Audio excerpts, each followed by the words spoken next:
PS5 Pro. Apakah memang sudah diperlukan saat ini? Apa saja keunggulannya? Dan apakah ini lagi-lagi hanya bagian dari teknik gimmick marketing Sony?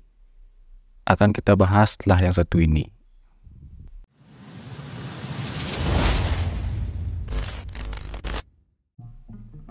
Halo guys, kembali lagi ke channel ini. Seperti yang kita tahu, beberapa hari atau minggu belakangan ini santer dengan adanya rumor PS5 Pro yang akan dirilis tahun ini. Dan ternyata benar saja, pada saat video ini dibuat pada tanggal 10 September 2024, PS5 Pro resmi merilis trailernya di YouTube dan akan bisa dibeli mulai 7 November 2024. Dan mulai bisa di-preorder pada tanggal 26 September di pasar Amerika, Inggris, Jepang, Kanada, Meksiko, Australia, dan Selandia Baru. Dan untuk wilayah Asia lainnya ada Korea Selatan. Unit PS5 Pro ini nantinya akan dijual dengan harga $700, yang jika dirupiahkan akan sekitar 10,8 jutaan. Atau lebih mahal 4 juta dari versi termurah PS5 yang tersedia di pasaran, yaitu $449 atau sekitar 7 juta rupiah. Kami memprediksi bahwa harga awal PS5 Pro akan jauh lebih mahal jika PS5 Pro ini belum resmi masuk ke Indonesia. Mirip dengan penjualan PS5 Slim. Nantinya, PS5 Pro ini dikabarkan akan tidak memiliki pemutar Blu-ray dan kalian diharuskan membeli secara terpisah. Jika tidak membelinya, kalian hanya bisa bermain game digital di PS5 Pro ini. Dan tidak hanya sampai di situ saja, Sony juga dikabarkan akan menjual secara terpisah vertical stand PS5 Pro ini. Dan benar, kalian harus merogoh kocek lagi jika ingin menggunakan vertical stand untuk PS5 Pro ini. Ada beberapa hal yang membedakan PS5 Pro ini daripada PS5 biasa dan yang versi Slim. Menurut klaim Sony, PS5 Pro diperkuat dengan chip GPU dengan kapasitas yang mengungguli PS5 biasa.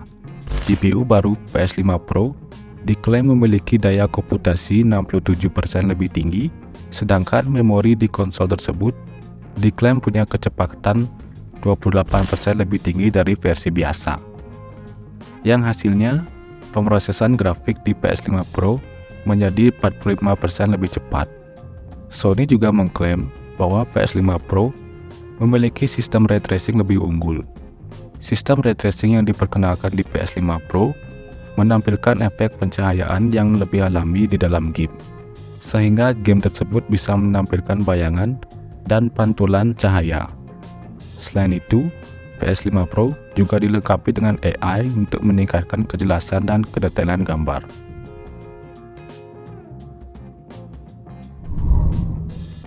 Terlepas dari semua fitur yang ditawarkan PS5 Pro ini, pertanyaan yang mungkin ditanyakan oleh gamer-gamer di luar sana termasuk saya sendiri adalah apakah fitur yang diklaim Sony ini akan sungguh-sungguh bisa digunakan di PS5 Pro.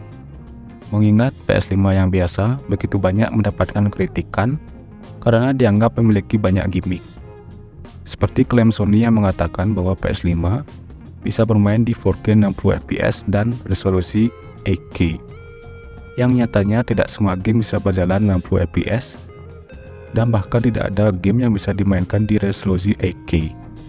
Yang sampai-sampai membuat Sony menghapus logo 8K di box penjualan PS5 mereka. Dan kami pun sempat membuat video pembahasannya. Kalian bisa tonton videonya setelah menonton video ini. Selain dari faktor PS5 Pro-nya sendiri, hal yang juga harus diperhatikan adalah developer game yang harus memberikan patch update penyesuaian terhadap hardware PS5 Pro ini. Karena apabila tidak kunjung mendapatkan update, tentunya performa PS5 Pro tidak akan berjalan maksimal dan game yang dimainkan performanya akan sama saja dengan versi PS5 biasa. Jadi dari PS5 Pro dan developer gamenya juga harus sama-sama memberikan yang terbaik demi memberikan pengalaman yang berbeda dengan PS5 yang biasa. Dan kami memprediksi update patch secara merata dari semua game, khususnya game-game AAA, pasti akan membutuhkan waktu yang lama. dan tidak akan langsung bisa running pada saat PS5 Pro tersebut di launching.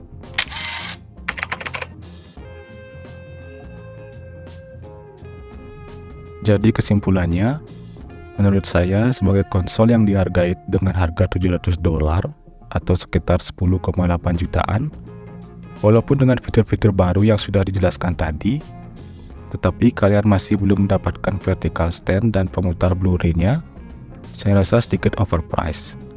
Ibaratkan kita membeli game-game milik EA yang dimana banyak dijual secara terpisah DLC-nya. Free EA $39.99 each. Beach unlock area for $99. Dan dengan melihat pengalaman sebelumnya di PS5 biasa yang nyatanya tidak sesuai dengan ekspektasi seperti resolusi dan FPS, saya rasa jangan terlalu berharap lebih dengan PS5 Pro ini. Mari kita turunkan ekspektasi dan menunggu developer-developer game memberikan update penyesuaian dengan hardware PS5 Pro ini.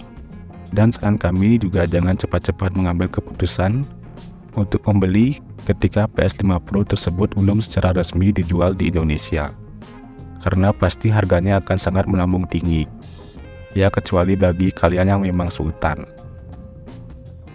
Komen di bawah apabila ada pertanyaan dan ada yang ingin didiskusikan.